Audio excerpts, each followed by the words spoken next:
What is going on, guys? Ultimate Deadpool here, fresh off the live stream.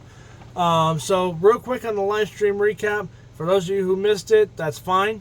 You didn't hurt my feelings at all, I promise. I'm kidding though. All joking aside though, seriously, thank you guys for those of you who really did attend to the live stream. It means a lot to me. For those of you who are checking out this video now, the only thing you really missed was the big update is I want to do a connected new universe where basically the entire slate is wiped completely clean. So the Ninja Turtles are established. Iron Man and Captain America and Spider-Man and the rest of the Avengers are established, but they're not 100% to where they need to be yet, so they can do character development and separate stories to there. And Batman and a whole bunch of other characters can show up as well. So basically just one giant, big, awesome, fun comic book style universe where several different comic book characters can interact and I guess you could say coexist. And so don't worry, the Turtle Experiment characters, they will show up, but they're not going to exist right away. They will be introduced later on, so that way everything kind of progresses just naturally, and everything naturally just kind of, you know, takes the story and takes its shape. So now with that out of the way, that's pretty much everything in that 40-minute live stream wrapped up into less than 2 minutes. So as you can see, we have some brand new things in front of you, and we're going to go through these things one by one like we always do with these prop videos. And we're going to start from the ones that are going to get the most attention to the ones that are probably going to get the least amount of attention in terms of the channel's or video's views. So without further ado, let's go ahead and get started. Alright, you guys know who this guy is. He needs no introduction. This is Metalhead, but this is not really, well, this is Metalhead. I'm not going to lie to you guys. This is Metalhead as he was originally intended to be. Now, for those of you who may not know this, let me start that again. Metalhead has glowing red eyes. Now, because his eyes were, I guess you could say, beyond repair when his incident happened, and it basically turned him from this into this, once that incident happened, his eyes were basically screwed. So the way Shredder fixed it is he put sort of like robotic lenses over his eyes, so he still has like real eyeballs, but they have like these like cybernetically enhanced lenses over them that glow red to kind of help his vision out just a little bit, so that way he can still see, but he can't, and everything he sees is kind of enhanced. But it also gives him a much menacing state as well, because you see a giant 7-foot tall, you know, mechanized turtle with glowing red eyes, you're gonna piss yourself. So, and that's exactly what Metalhead's supposed to do. He's supposed to be a threatening presence. So I've been working on this for the last few weeks.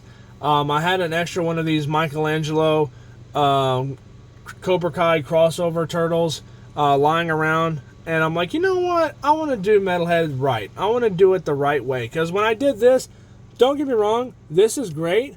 And this will always stay here. And it will always be used on the channel from time to time. But there are so much layers of clear paint and silver paint and everything else on this, from customizing it and keeping it fresh and whatever over the years. It is gross. It is dark. It is gritty. It is cut up and everything else in between to kind of show what Metalhead was supposed to look like after his battle damage stuff, because this is how he's supposed to look like when he's all nice and clean. And this is basically just clean Metalhead. This is before, you know, just after he gets resurrected from Shredder 3 years after he went from this to this. And that's pretty much where this takes place. So, for those of you who are not making sense, doesn't make sense right now, this is battle damage this. And this is not going to go anywhere, but this is going to be the new normal. Because not only is it going to look really cool as an effect on screen, but the eyes look super duper cool at night or when the lights are out. So imagine what that's going to do in a video where his eyes are just glowing red. So for now, to save battery life, because it runs off a 9-volt battery in his shell, That's why his shell is comically big and has a hole in it, because I had to literally heat up the plastic and stretch it so that way it could fit the battery in his back and still be able to move the upper torso and stuff around. So this guy is still 100% posable. He is not 100% finished. As you can tell, he is missing his gun holsters and his sword pack. I do have two different really cool looking swords. Oh, they're the exact same sword, but they are two different pieces that are being shipped as we speak. They should hopefully be here in a few days, and when they are, then this version of Metalhead will be 100% completed. And all it really needs now is just a little bit of touch-up work here and there, and Glowing Eyes Metalhead is ready to go. So, and obviously this is one character that is definitely going to get fleshed out in this new cinematic universe thing. Fans have already started calling it the Ultimate Deadpool Cinematic Universe, or the UDCU. So, for those of you who are enthusiasts or enthusiastic about that, Metalhead will show up, but it's not going to be right away. It is going to be taken. I'm going to take my time on it. I'm going to introduce these characters the right way, and they're all going to have nice fleshed out origin stories. They're not going to get rushed right away. They're going to be told slowly and steadily as the stuff progresses, and then once it gets to the big points, like, oh wow, this is how it was always supposed to be and stuff like that. So that's how this universe is going to kind of work. So let's move on. Alright, so here's another character that is definitely going to show up in this new, I guess you could say, UDCU. This is obviously Iron Man, but not just any Iron Man. This is Iron Man Mark 46 from Captain America Civil War. And now, before anybody says anything, no, I did not drill the holes in the hands like I did for a certain Iron Man Mark II. They already came like that. And I have a theory on why they did that, and it actually kind of makes me respect Marvel Legends just a little bit more, but at the same time, I hate them for it. So, in Iron Man 1 and even Iron Man 2, Mark II really didn't have any repulsor fight scenes. So there was no point in having the figure show off to have repulsor working action. So, when they made this figure, they did not have the hand repulsors with holes, but they were just molded there because there was no point in having Iron Man with repulsors when he only really uses the suit just to test it. It's just he just does one test flight, but he doesn't do any test fighting. He doesn't do any other action with it. He just takes it for a spin, and then it gets upgraded to the Mark III. So if I look at it that way, I can respect it just a little bit, but I'm going to use it for other purposes in terms of this new, I guess you could say, cinematic universe that is going to unfold on the channel. And then eventually we'll build up to Iron Man Mark 46, even though it's probably not going to be called Mark 46, in the new Ultimate Deadpool cinematic universe. But eventually his suit will look like this, and eventually Iron Man will be built up as a proper character whenever that cinematic universe starts. I am going to explain a little bit more on it in the future of this video. So let's go ahead and get down to the actual Iron Man figure. Now, for starters, really great. One of the things I always love and hate about Marvel Legends figures is they like to teeter-totter. For those of you who don't know this, I am not the biggest fan of Marvel Legend action figures. I love their props all day. Their props are awesome, but the figures were always hit or miss. Best example is the Iron Man or the Punisher War Machine armor as the new cool crossover. They made a figure for it, and visually it looks great. Practicality wise, it's terrible, because the machine gun or whatever on his back had to be super glued in because it kept falling out. The paint and stuff on the helmet is all smudged and faded and just looks off-putting. And even the mold choicing for the shoulder plates were just not that great. And a lot of times or another, like the leg joints or the knee joints are like either super duper loose and wobbly like this, or they'll be bent outward like that, or they'll be bent inward like this, and you have to try to fix it and, you know, work it to make everything kind of work. But sometimes you get really good figures like this where they don't need any of that. And that's exactly what this is. This is another really good figure. So, the only thing I will complain about it is the helmet mold. I do not like the helmet mold. Yes, I do know that's exactly what Mark 46 looked like. But these little two pieces on the side of his head make it look like Iron Man has ears. And to me, it's just off-putting when you look at it from head on. Like right now, it just looks weird. But all in all, not a bad figure. Really nice detail work. Really good playability function actually as well. The legs bend really well. The feet bend really well. The hands are a little stiff, but not too terrible. The shoulder pads are actually molded to this part of the arm instead of the upper part of the arm. So that way you can have him, you know, firing his hands or whatever like he does in the movies where he's got his hands on and go boom, there you go. So, you know, he can still do that and it all works out just fine. You just have to bend the hands a little bit more and it's just a pain in the ass, but it does work. So anyway, I'm going to give this 7 out of 10. Some things could be better, but not too terrible. Okay, I was just praising you, Marvel Legends. Now you gotta go off and pull something like this. Now, before anybody starts freaking out, I do like this figure. And in fact, Winter Soldier Captain America's suit and shield is my favorite version of Chris Evans' Captain America. I've always loved the Winter Soldier suit out of every single movie suit that Chris Evans' Captain America had. This particular Winter Soldier suit was always my favorite. I don't know what it is. I don't know if it's the simplicity of it or the fact that it just looks really badass on Chris Evans or what. But to me, this suit was always my favorite Chris Evans Captain America suit. And the opening shield that he had, which is this blue and silver suit, or blue and silver shield, I always thought was so cool. And I wish that he had used it more in the film. So, right off the bat, he does not come with any alternative hands. He does come with an alternative head with a very blonde-haired looking Chris Evans Captain America, which is kind of what you see on the back of his helmet. If you look right about there, that's about the same color as his hair and the other mold. And Chris Evans Captain America has a dirty brown, blondish hair, which it's blonde-ish, not pure blonde. It is a darker brown color than that. So that's a little off-putting. And the actual spare head looks like Chris Evans in the face with extremely blonde hair. So that part is off-putting.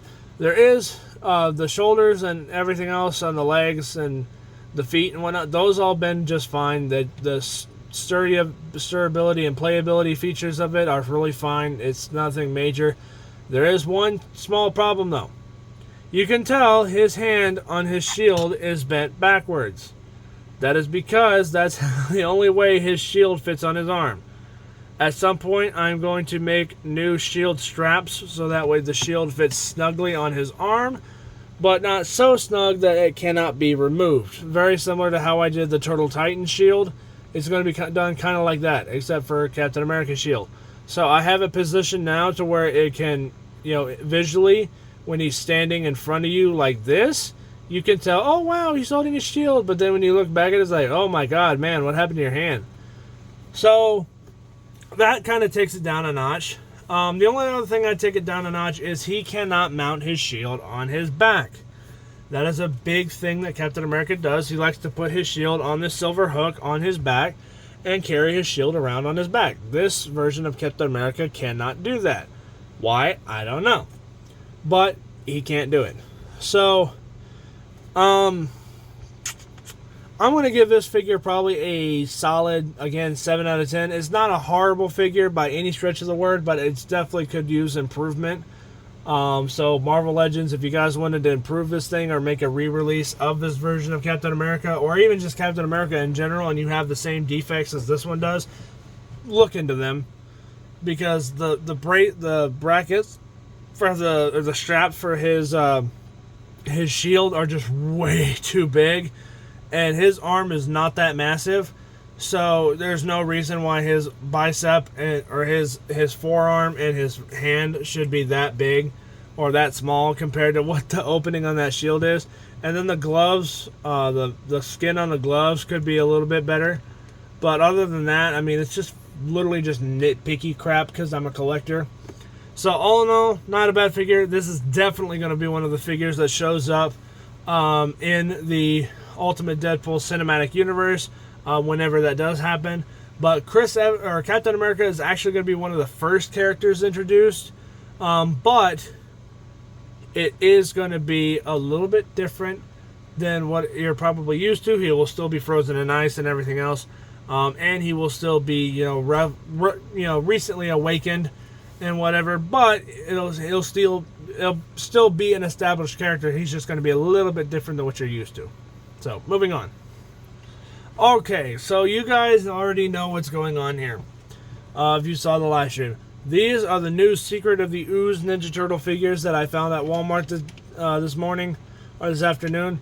And we'll get into those guys in a minute. These are what I've been using for the last few years.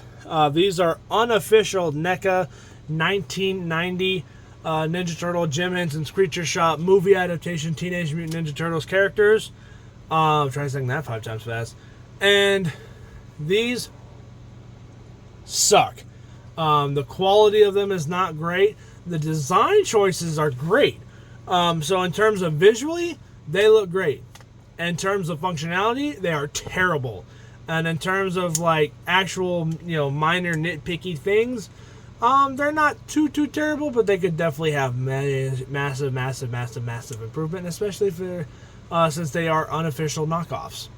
So, let's go ahead and start off with Leonardo. So this is obviously the new one. So we're going to do the new guys and then compare them with the other ones. So, right off the bat, you can tell this is a much cleaner figure. The yellow on the chest is not off-putting like it is on the other ones. Because the actual movie suits that they used for the 1990s movie, they were not that bright. They were more of a goldenish color like these are right here. And that right alone told me that the other ones are knockoffs and these are official. Second is the head size. The head size on the other turtles are just massive. If you compare that with Leonardo right here, his freaking head is so huge, and I guess I get it. It's a mask and it's supposed to be a mechanical head and whatnot for a suit, but you don't have to make his head that large. His head was not that big in the movie. And then, just the overall, movable features on this were they were not great. The freaking leg joints and whatever are just like so stiff, like they're a literal joke. This is 100% way more stable. The joints are nice and stiff, but they're not so stiff they don't move. So the kind of like workability features and playable features or whatever that a kid or whatever would use for these is definitely there. They definitely work better. In terms of design, some of you guys might not know this. Secret of the Ooze is actually my favorite live-action Ninja Turtles movie of all time. Because it had perfect casting. The voice casting for the Turtles was perfect. April O'Neil was perfect. The storyline, it was hit or miss. I'll admit the story's hit or miss. And the choices to go lighter on the weapons because of the two violent parents or whatever was stupid. But other than that, I had a good time with Secret of the Ooze, and you can ask any one of my family members, it is the most rewatched Ninja Turtles movie I have in terms of live action. It is the most frequently rewatched live action Teenage Mutant Ninja Turtles movie I've ever watched.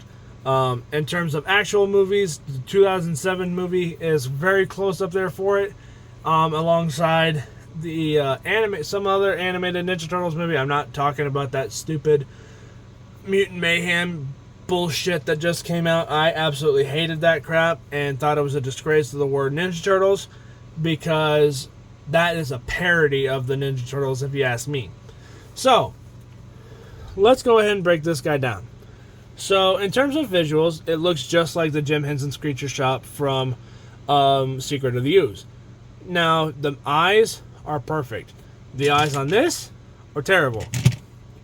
Color choice in terms of skin, perfect, too dark. Shell, perfect color, way too green. The belt placement, perfect. Perfect, oddly enough. Playable features, perfect. Laughable. That's pretty much it. So I'm gonna give this 9 out of 10. This is a really good figure. The bendability and posability on this is awesome. The stiff joints are perfect, but are great, but they're not so stiff that you can't move it. And overall, the overall features of this are really good. So, now that you're out the way, these guys are essentially going to be retired after this video. So, let's move on to Michelangelo. So, and then again, we'll take up his redheaded stepchild for this comparison. So, right away, you can tell that the eyes on this are off-putting. And right away on this one, you can tell the eyes are actually where they're supposed to be. So, check one. Skin tone, horrible, perfect. Chest armor, or chest shell, too saturated, the right color it's supposed to be. Shell color, same way. Legs are a complete joke. And like this is literally like I'm not faking this. This is literally just how crappy the legs are, and like he can't stand up with the crap. Head size, this is laughably too small. Head size, that is perfect because it's supposed to be. He actually has holsters for his nunchucks versus this one does not have holsters for his nunchucks, and his nunchucks aren't even there because they were these cheap piece of crap knockoffs, so I ended up replacing them with nunchucks from an old Michelangelo Ninja Turtle figure. So, this is not great. He's going to get retired. This, however, is perfect. Like I said with Leonardo, they've got the skin tone, they've got the chest shell color correct, the joints and whatnot, they move just fine, but not enough to where, or not so much that they cannot move at all. So, Michelangelo, probably same thing, 9 out of 10. Raphael has the biggest improvement out of all the turtles from this entire video slate. So, again, same thing. Really loses hell joints. The joints on these things are just laughable. Head design. Old one, terrible. New one, perfect. Skin color. Old one, terrible. New one, perfect. Chest plate, same difference. Way too saturated, almost perfect. The battle scars on his back. Visible, yet highly noticeable. Visible, but yet not as noticeable as it was in the movie. And the first movie, you can tell he's got battle scars on his back, but they didn't stick out quite like a sore thumb like these do. This one, it was the same way. I actually thought he didn't have any marks on his back until I saw the second movie just recently again, and it's like, oh wow, he actually does. That's a cool trait that they kept from the first movie. Same thing. Like, literally his shell is falling apart to where it looks like he's got a wiener. And it's like, this whole thing is just, they honestly do. These things just suck. The eyes are just squinty and little beady. It's like, I'm looking into your soul. Give me that soul. Like, that's literally what he looks like. He looks like he's staring into your soul when he's looking at you. But this looks good. And like I said, the scars and stuff on his back, they work. They're supposed to be like that. So, again, 9 out of 10. This is honestly a really, really good... These three so far are really good. Let's see if the fourth one compares any better. So, again, right off the bat, head size. This one is terrible, but it does have the beak accuracy from the first movie. In the first movie, for some reason, they gave Donatello this ginormous snout of a beak, and that transferred over to this figure. His chest, same way. I don't know why the hell they decided to have the belt that far high, but it just looks off-putting, and even in the movie it looks off-putting. The things that hold his bow staff were not even there when this particular figure came in. This one, they actually work and hold the bow staff in relatively well. Same thing, the legs are not as wobbly as the other one. So, but color-wise, perfect. on this one, it's all terrible. So, but this one, he can actually hold his bow staff worth of crap. This one, he couldn't hold his bow staff at all, so I ended up replacing it with the bow staff that came with Kill Shot, oddly enough. But this one, you know, his little ribbons on his back hold the bow staff relatively well. He can actually hold the bow staff correctly as he's doing now, considering it's not even touching the stand right here. The head sculpt is way better than the other one was. Really, I'm going to give these 9 out of 10 all around. They could be better, but I mean, everything could be better. But I mean, in all seriousness and no joking, all joking aside, anytime you see Ninja Turtles or whatever on screen, and they're not like, you know, based on comic books or whatever, like when I do the multiversal, you know, Leonardo-based movie or whatever, that's going to have the comic book or the more 1990, you know, early 2000s, whatever, Ninja Turtles designs. This is going to be the main stuff moving forward. So anytime a Ninja Turtle is on screen, if it takes place in the Ultimate Deadpool cinematic universe or somewhere else in between, or if it's just a death battle in between or another story in between, this is what they're going to look like. This is like the Ultimate Deadpool canon look until the Super 7 releases the 2003's Ninja Turtles, which then that may change things later down the line. But for now, this is what the Ninja Turtles are going to look like moving forward. And these cheap knockoffs are probably going to be retired. So, I will still use them for occasional videos, mostly just to die. So, like, if they show up for some reason in the Ninja Turtle multiversal movie that I have planned, these guys might show up, but they'll probably really quickly get killed off, so I don't have to worry about them. But this is basically these guys are going to essentially replace these things. So, because they're better quality, they're much better colored, and they're much better quality, which is about all I can say, really. So, all in all, I'm very happy with these 4 figures, and while we're at it, I'm honestly really happy with all 6 new figures that we have here.